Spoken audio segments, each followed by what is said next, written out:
Welcome to the Point. With absentee ballots already going out this past week, the decisions about who will be representing you from the State House to the White House are already being made. This week, we take a look at another race for the Michigan House of Representatives, where Democrat Jim Hadsma is running for re-election to a fourth term in the 44th District. That takes in Battle Creek and northern Calhoun County. We talked with him about the election ahead and wrapping up his first term in the majority. Representative, we haven't talked, well actually we did talk. We met each other at an outing not long ago, and I was talking to you about the differences between being in the minority and being in the majority. And in the majority and as chair of committee, I mean, this has been a pretty big change in this past 2 years. What has it been like to make that transition? Well, it's been refreshing because the first 4 years I was here, I was in minority, and you often were in the dark about what was happening next, and you didn't know what bill was going to be run. You have a more clear idea of what is going to happen next and what bills are going to be run when you're in majority. When you're a committee chair, and I've been fortunate enough to be committee chair of 2 committees this session, you have an opportunity to set tempo yourself, so you have a lot more autonomy in relation to what's going on. I will say it's not been an altogether non-frustrating session, because we had the experience where we fell back into a tie between November 2023 and April 2024. And during that period, not much got done because there wasn't cooperation between the leaders of the parties in the House. So I want to make sure we don't fall into that same kind of morass in 25-26, and I'm working hard to be certain that doesn't happen. Well, a lot of people are out there working hard during this campaign cycle. One of the big questions, of course, since the Senate isn't up, is going to be the balance of power in the House. When you take a look at this, I know that you've been working and looking at these races, how does it shape up for Democrats and Republicans? It only takes 2 or 3 seats to make the difference, right? Sure, we gained a number of seats in 2022, which means in a 2 years session turnaround, we're on more defense than are the Republicans this cycle. But I'm confident that our members have done the work. I, among those members, have done the work. We've done the deliverables that we're required to do to get to where we hope we'll be on November 5. What are the things that you, if you are successful in your election and if you're reelected, whether you're in the majority or minority, what are the things that you still want to accomplish? Because of the change in term limits, you have the opportunity to run again. So there are still more things that you can do for your district and for the state. What are some of those things that you would like to do? Well, I want to continue to fortify public K-12 education. We've made great strides. This cycle, we've set a record in terms of funding of public K-12 education.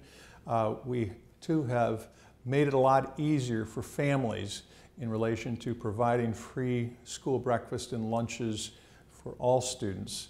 And I want to make sure we too have an environmentally sound Michigan. We have a Michigan that is fortified from PFAS and some of the other water infiltrates that make it more challenging for us in the future. And I want to make sure we do some work in relation to some labor laws, specifically the unemployment compensation law, making sure we increase the per week benefit. It's been $362 a week for, I think, about 20 years. There's no indexation to inflation associated with that. I think we need to go back and expand the number of weeks from 20 to 26, which is what it was until, I believe, about 10 or 12 years ago. And I'd like to see some reform made in relation to workers' disability compensation to make that process more fair to all parties. I think in 2011, a bill was passed which made it really unfair, worker versus employer in that venue. And as the chairman of that committee, I mean, you obviously have a lot of input on that. How much cooperation do you get across the aisle when you start talking about some of these things dealing with labor? Because labor is an issue that impacts all 110 members of the House of Representatives. I think I attain a lot of cooperation. It's an interesting place, Lansing, because although you can have cordial relationships with a number of other House members, the House leadership on both sides makes it very difficult to deviate from whatever leadership has in mind. But I have had very good relationships with the Republicans on Labor Committee and on JCAR this session. You are by trade an attorney, and you just said something that kind of sparked my interest. And you said Lansing is an interesting place because of the way there is kind of a top-down attitude sometimes in the legislature. And it's been that way, by the way, when Republicans were in charge, when Democrats are in charge. That I'm assigning no fault to that. But how do you negotiate that? Because you do have those relationships and you do have members that you can work with, but you both kind of have different approaches to it. How difficult is it to come to consensus? I think it's challenging sometimes. In a 56-54 majority, it's been challenging even within our own caucus this session. 56-54 is not a manageable majority, and if I could, I would like the Democrats to gain at least a couple more seats to make consensus within our caucus, regardless of consensus among Republican members, easier. I think that it is different than any other place I've ever worked insofar as there is a regimentation about how you're supposed to comply a lot with what leadership would want. And I've seen how on both sides in my time here, it can be very challenging for a member who challenges the established mores in relation to how she or he is supposed to vote. Well, they can be moved to the back of the house pretty quickly, right? There's no question about that. Sometimes moved to the back of the house and not even have parking privileges. Yeah. So given all of those things and given that we're right in the heat of an election campaign, do you get a sense for where your caucus is going? I mean, I know you want to grow membership. You'd like to win a couple of seats out there. But these districts are all pretty narrowly divided, or those ones that are being challenged are pretty narrowly divided. You're in a district that Donald Trump won, and you won at the same time. So is there some gravitational pull, do you think, towards Democrats or Republicans, or is this just every district is going to be decided on its own? It's a very opaque outlook for me this time because I can't tell, even less than 6 weeks out. The presidential campaign pulls in more casual voters who don't participate in a gubernatorial election or in a city commission election.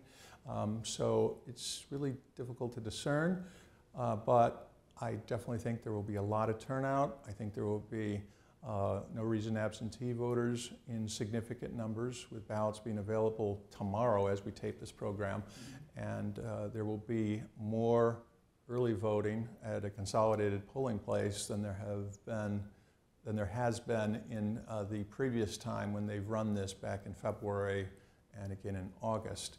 And then we get election day, and it's so much different than, say, 1996 or 2008 or 2016, because when you go and canvass and you're, say, in the last 10 days, lots of people will have already voted. I think that the perception I have among other districts, say Sterling Heights or say Downriver Detroit, is that although there will be wins challenging some of those members on the Democratic side, I think that they're going to be able to prevail simply because they have more experience than their challenging contestants in those races. But certainly turnout is very significant, and turnout in a presidential election favors whichever party is able to get the most enthusiasm for their top-of-the-ticket candidate. Yeah, and as you point out, just 6 weeks out, we don't really know where that's going to go, because in our latest polling, we show those numbers getting closer and closer across the board. And so that means that we don't know, but you're right, all of the different changes in voting do make a big difference. And you were talking about the regiment here in in Lansing. And I should point out that you've been very gracious with your time between committees to come by and do this. So I'm going to let you get on to your next committee, but before I do, I want to ask you this. It is like an NFL football combine some days, especially when they compress everything into a day or two. Absolutely. When you look back at the 3 terms that you've served, and obviously only one of those in the majority, and when you look ahead, what is the promise for what's going to happen here in Lansing? I mean, we have seen a political divide grow. I've been here for a long time, and there's always been differences, Republicans and Democrats, but it seems to have grown, that divide between the 2 parties, even to leadership, as you point out. Is Lansing a place that has the ability to reconcile itself, or are we going to be a reflection of some of that political angst that we see nationally? When I first came here, it was my perception that this was nothing like Washington. People would see videos from that which happened on a national stage and attribute that to what happened in Lansing. And it hasn't been like that. It hasn't been like that. Certainly, any time I've been here, there have been challenges in the aftermath of the 2020 election with some of the activity here in Lansing. But I think that in the main, we're resistant from that. I do see the polarization that you do, the tribalism that you have asserted exists, but I think we've got a lot of resilience in Lansing. We got a lot of capable members on both sides, and especially with relaxation of term limits from a House perspective, I think the greater experience of some House members and their greater relationships with other House members on the other side of the aisle will be very, very beneficial to ensure that the Michigan House doesn't get caught in some of the rancor that happens in Washington, D.C. When we come back, the Republican challenger in the 44th District next. To the Point. Welcome back to the Point. During our first segment, you heard Representative Hansma talk about the narrowly divided numbers in the House and his desire to increase the number of Democratic members.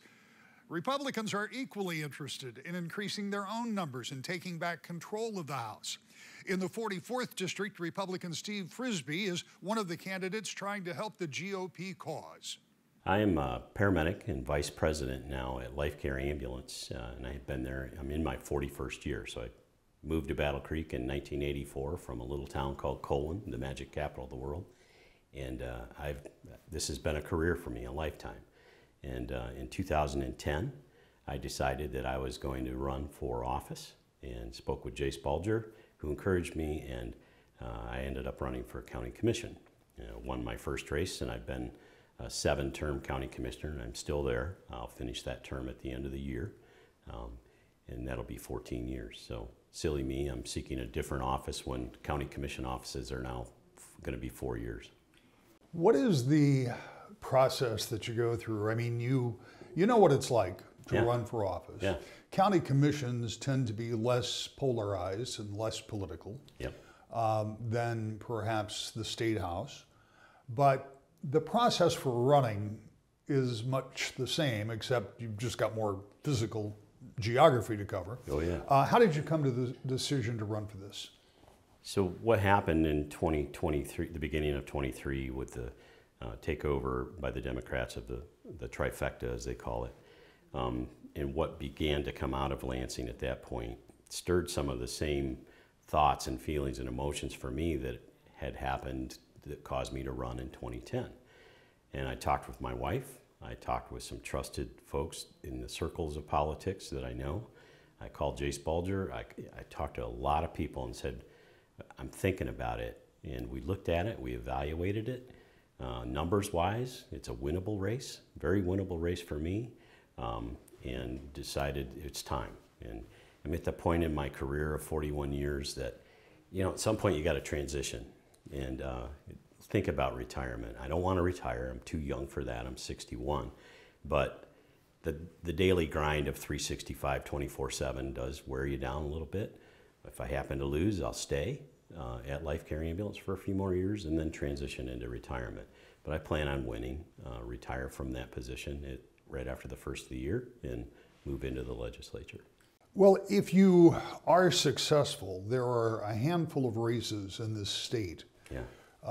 that could change the balance of power. But we don't know what that looks like because these districts have never really been tried because they've only had one cycle Right.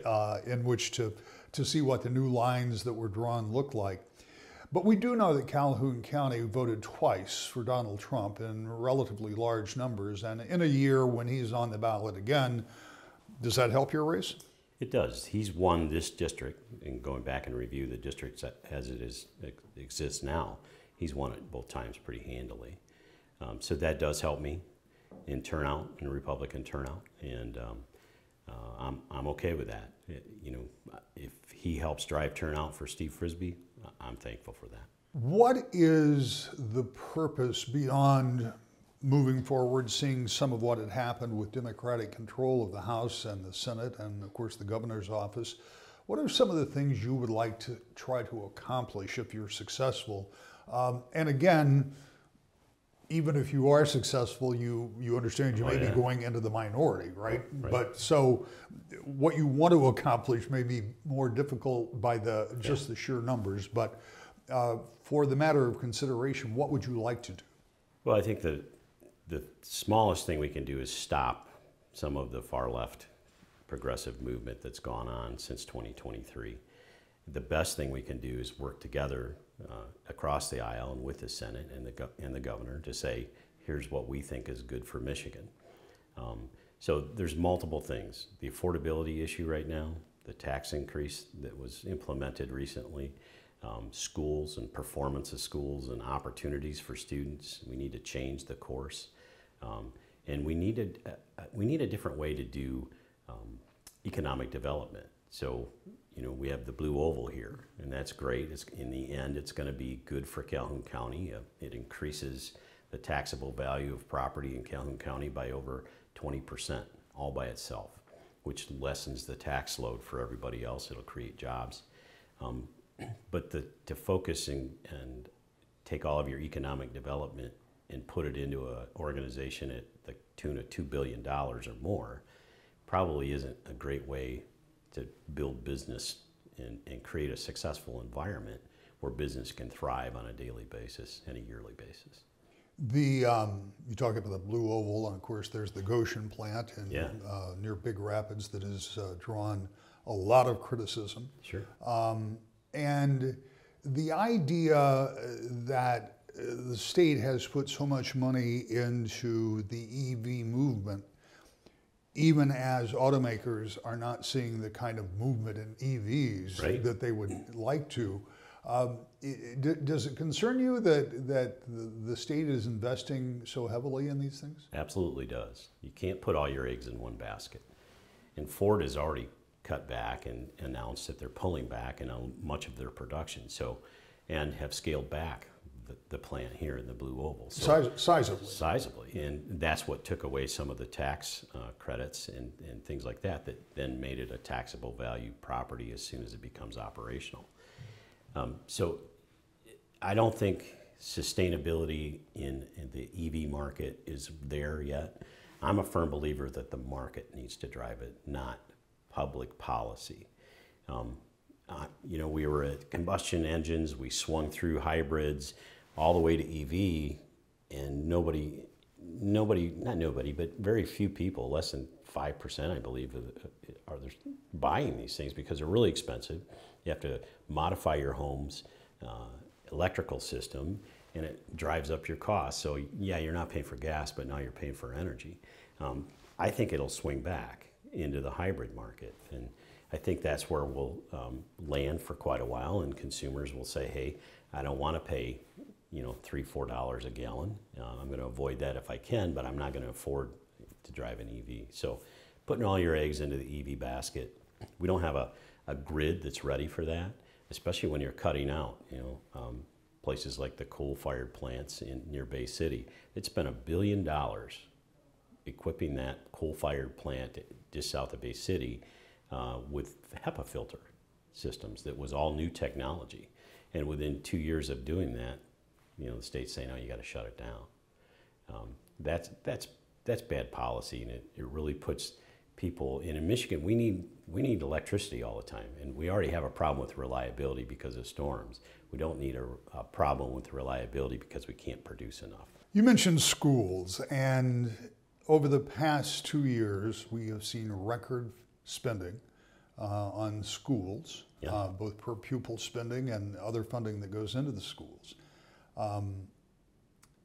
But the criticism of the performance of those schools has been around for a very long time. Absolutely. And we still see test scores that suggest that third graders aren't reading at the level that they should and that students aren't keeping up. Okay. What is it that you would propose as a state legislator that would move the needle on schools that hasn't been done in the past 15 or 20 years? Schools have been built forever on college prep, and that's fine for those that are going to go to college, and I think it's around 60% of Michigan students go to college eventually or right away out of high school. You know, there's things like the Michigan Chamber has proposed going pro, which, you know, if you want to be a paramedic like Steve Frisbee, you can make it a career these days. And it should be started right when you're in high school. So can we put you through an EMT class and get you through the curriculum in the state of Michigan? Battle Creek Central High School is trying some of this. It needs some fine tuning, and they don't have long-term sustainable funding for it. And I think we need to change the focus. So if you want to be an HVAC technician, if you want to be a plumber, you want to be an electrician, you want to be a nurse, you want to be a paramedic, all of those kind of things, we should start you early. And then we got to work on, do you really need a college degree or not? If you want one or you need one, okay, go. But if you don't, we want to make you career ready. We have a huge shortage of workers in Michigan. We still do. And we got to figure out a way to fill those quickly and make our workforce more readily available in their training and applicability to fill those jobs. So you talked about the third grade reading, and that really concerns me. And I taught at Kellogg Community College for 23 years as an adjunct faculty. My brother's a superintendent up in Gladwin. Several teachers in my history in my family. My grandma went to Western Normal College to become a high school teacher, or an elementary school teacher, which became WMU. So a long history of education. When you take away that third grade reading rule, which was happened this year, you know, you're creating a pipeline of failure. It's statistically proven over and over again that if you can't read with proficiency and understand what you're reading comprehension at the third grade, your failure rate then is high for life. And you know, there's statistics that show that young men, especially minority populations in prison, 60% of them have no ability to read at the third grade level. So we're doing them a great disservice. We're setting them up for failure. We've got to make sure that some of the most vulnerable people and often some of the most capable, when they're young, aren't doing well. They just need to be held back. And people are worried about holding students back, you know, embarrassing them, causing them. They're going to be embarrassed more later in life when they can't read and comprehend what they're reading. So we got to redo that. In an election year that features 110 races for the state house, the question is, can either side pick up enough members to have a comfortable majority? That's something we won't know until all the votes are counted. We'll be back to the vote. If you've signed up for an absentee ballot or will be voting in person, remember how important this election is and let your voice be heard. We'll see you next week. To the point.